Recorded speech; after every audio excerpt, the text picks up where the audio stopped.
کسی درد مند کے کام آ، کسی ڈوبتے کو چھال دے۔ یہ نگاہ مست کی مستیاں، یہ نگاہ مست کی مستیاں، کسی بد نصیب پہ ڈال دے۔ کسی درد مند کے کام آ، کسی ڈوبتے کو چھال دے۔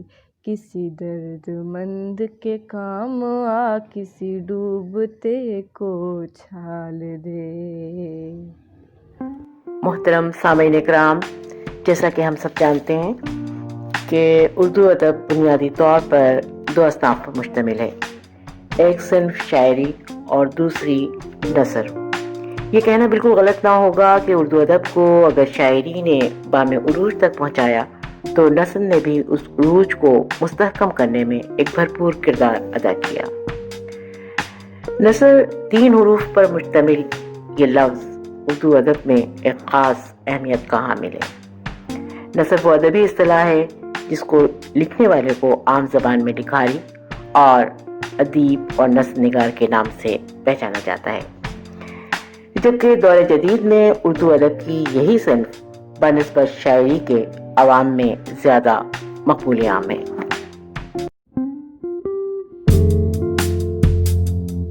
سامعین کرام، اگر ہم بات کریں اردو نثر کی اصناف کے حوالے سے تو اس کی بہت ساری اقسام ہیں، جن میں انشائیہ، مضمون، مقالہ، داستان، سوانح، سفرنامہ، خود نوشت، جبکہ اس کی ایک بہت ہی مایہ ناز اور بنیادی جو قسم ہے وہ ہے قصہ گوئی اور کہانی نویسی، جس کے ذریعے انسانی ذہن کو بڑی حسن و خوبی اور احسن انداز کے ساتھ تبدیل کیا جا سکتا ہے۔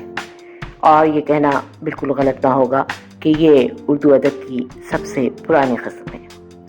جی ہاں، اردو ادب کی تاریخ میں کہانی کی کہانی اتنی پرانی ہے جس قدر تاریخ انسانی۔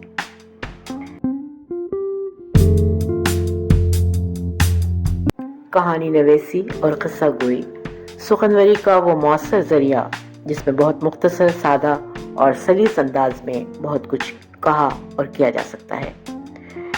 تو پیش خدمت ہے ہمارے چینل گھر کا ریڈیو کی آج کی ریڈیو کہانی۔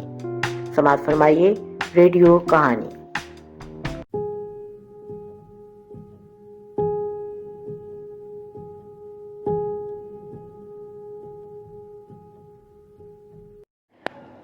حضرت شبلی رحمۃ اللہ علیہ نے ایک حکیم سے کہا، مجھے گناہوں کا مرض ہے، اگر اس کی دوا بھی آپ کے پاس ہو تو عنایت کیجیے۔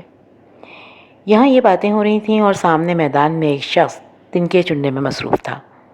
اس نے سر اٹھا کر کہا، جو تجھ سے لو لگاتے ہیں وہ تنکے چنتے ہیں، شبلی یہاں آؤ، میں اس کی دوا بتاتا ہوں۔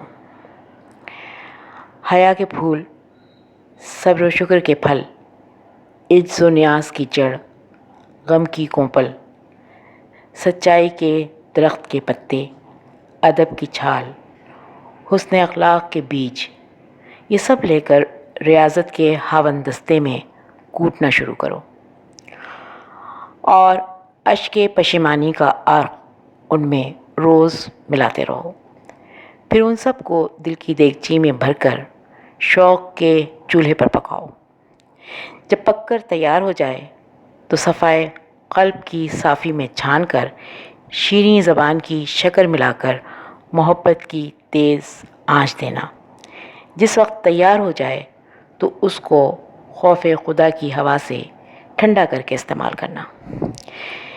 شبلی رحمۃ اللہ علیہ نے نگاہ اٹھا کر دیکھا تو وہ دیوانہ غائب ہو چکا تھا۔ وہ جو بیچتے تھے دوائے دل، وہ دکان اپنی بڑھا گئے۔ ہمارے چینل گھر کا ریڈیو کے معزز سامعین، یہ تھی ہماری آج کی آڈیو ریڈیو کہانی۔ انشاءاللہ آئندہ پھر کسی اور کہانی کے ساتھ حاضر ہوں گے۔ اس وقت تک کے لیے اجازت دیجیے۔ فی امان اللہ، والسلام۔